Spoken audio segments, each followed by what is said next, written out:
Hello, everyone. I am Mr. Canberra. I am the librarian at Hurst Hills Elementary. I am a former English teacher at Central Junior High and a former English teacher at LD Bell High School. And I am a book lover, and I create content here on this channel to help you to understand how to use the library in the best way and to understand some of what the library does. So one of the videos that I did a while back is I did a video that was the 5-finger rule for selecting the right book. And this is really geared, especially at our kids that are learning to read, but really all throughout elementary school as our kids are improving reading. And essentially what that video said, well, you know what, I'll tell you what, go watch that video. It's pretty short. It's a very helpful tool, but I do want to address the fact that that is not the only thing that plays a role into selecting the right book for your kids. So let me explain what I mean by that. Here at the Hurst Elementary Library, we serve kids from pre-K to 6th grade, and we even have an early childhood class here. So we might have kids anywhere from like 3 years old all the way up to possibly 14 years old that are here at this school that are needing books in this library. And so that means that we've got to have a huge range of books. In this library, we have anywhere between 8,000 to 10,000 books. Our goal is to at least meet the American Library Association sort of standard. It's not a set in stone standard, but sort of the goal for how many books you should have per student. And we are currently meeting that in our library. And then we want to make sure that we have a diverse range of books, meaning we want to have picture books, we want to have fiction books, we want to have graphic novels, we want to have nonfiction books, and we want to cover as many topics as we can and do it well. And so that is the challenge of building the collection here in the library. Now, I have kids that come into me and they say, you know, I'm a level A, B, C, D, E, F, G, 1, 2, 3, 4, 5. My Lexile is this or whatever. And that's their attempt. And a lot of times it's something they've been told to try and find a book that's the right fit for them. And although leveling is an imperfect art form, right? Because for one, assessment is an imperfect art form. We do our best to assess students. Some kids are easier to assess than others. Sometimes you're having a rough day or you're distracted. So it's an imperfect way to find out kind of where a kid can read. But for me, that's never the place that I go when I'm looking for a book for my children or when I'm trying to help a student look for a book. So what are some of the things that play a role? So first of all, is going to be the difficulty of the reading, right? So can the student read the book? And this is where I'd encourage you to watch that 5-finger rule, which kind of addresses that specifically.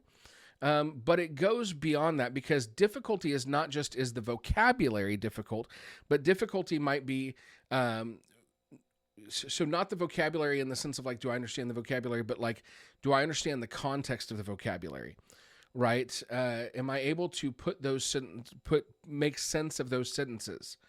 That's a big part when we're coming to difficulty. And then the other part, besides just the difficulty level, is going to be the maturity level, right? And again, it's an imperfect art form. So for instance, I might have a first grader who has the ability to read at a college level, but does not have the maturity level to read the content of a book that would be deemed for adults, right? So it's kind of those two things. I'm going to pause here because I need to get a resource. All right, I've got my resource now, and it's this poster. This is a poster that we have up in a lot of our libraries. It says, if a book makes you feel, and we've got confused, scared, embarrassed, sad, bored, uncomfortable, angry, grossed out, return it. Our library has books for all ages. Some books may not be for you. And this is a resource we made because it is very, very difficult to determine, you know, essentially, is this book right for you? Especially because I don't know the students the way that you know your own children. We've got a 10:15 bell ringing as I say this. So we encourage them, hey, check out a book that looks good to you. And as you start reading it, if you just don't feel right about it, go ahead and bring that book back and check something else out. Even though our students do have set class times when they come to check out books, we do have a lot of open library time where we encourage them, hey, if this book, you know, maybe you start reading it and you feel scared, we want you to return that and find a book where you don't feel scared, where you can feel good about it, right? The challenge here is like what content is appropriate. And this is going to vary by child and it's going to vary by household. So let me give you an example. I have a 10-year-old and I have a 13-year-old. Actually, my son turns 13 tomorrow. Over the snow days, over the winter break, and then over snow days, my daughter, my 10-year-old, wanted to start watching Stranger Things. Stranger Things, if you're familiar, has some scary themes, some content that is, a little bit more mature. And so I had some conversations with her about that. And I said, are you sure that this is something that you're interested in watching? It's going to have these scary things. There's going to be some content in there that is, a bit mature for you. Are you sure that you're okay with watching that? And she said, yes, I'm okay with watching it. So the first thing that we did is we had a conversation where we talked about expectations and we talked about where are you at with that, okay? So then we just started watching it, and we started slow, just an episode or two. And as the episode was going, I'm checking in. How are you feeling? Does this make you feel anxious? Does it make you feel scared? Does it make you feel uncomfortable?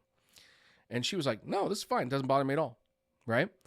So that night, after a first or second episode, we checked in. Did we have bad dreams? No bad dreams. Okay, we'll continue to watch.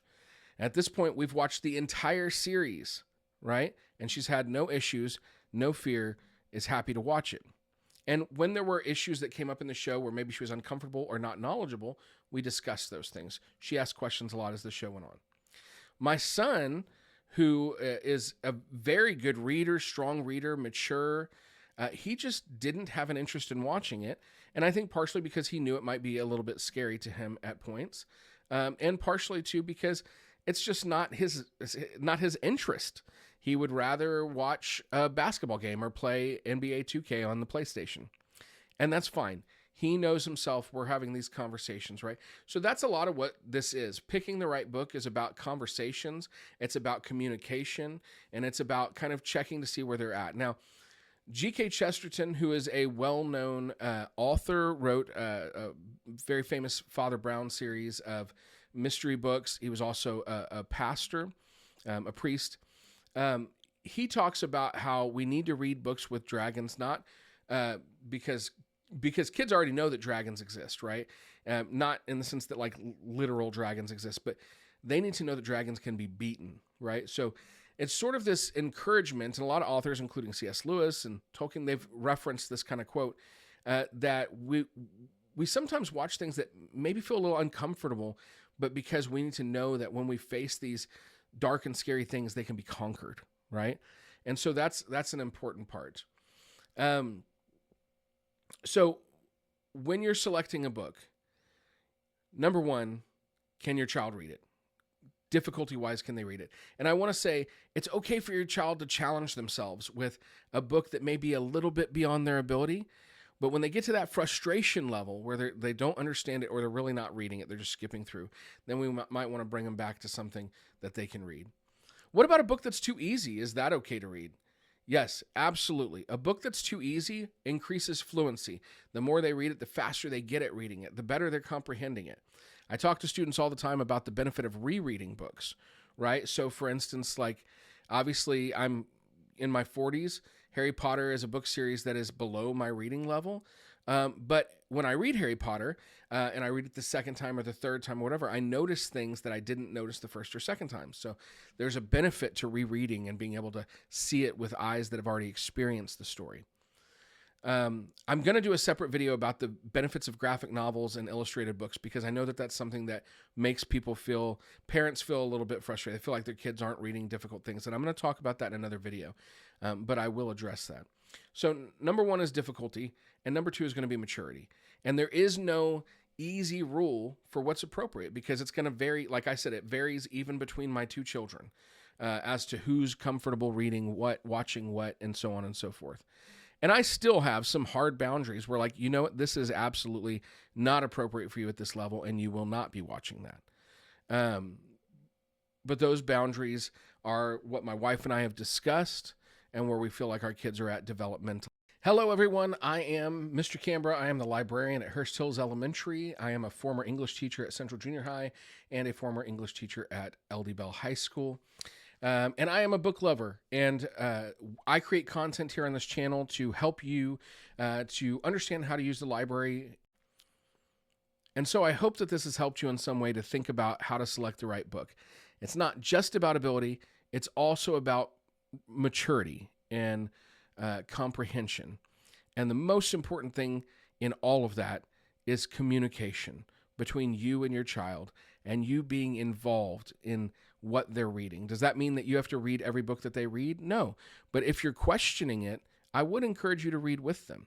And any librarian here in our district, if there's a book that you feel is not the right fit for your kid, would love to work with you to make sure that we can provide the right books for your kid.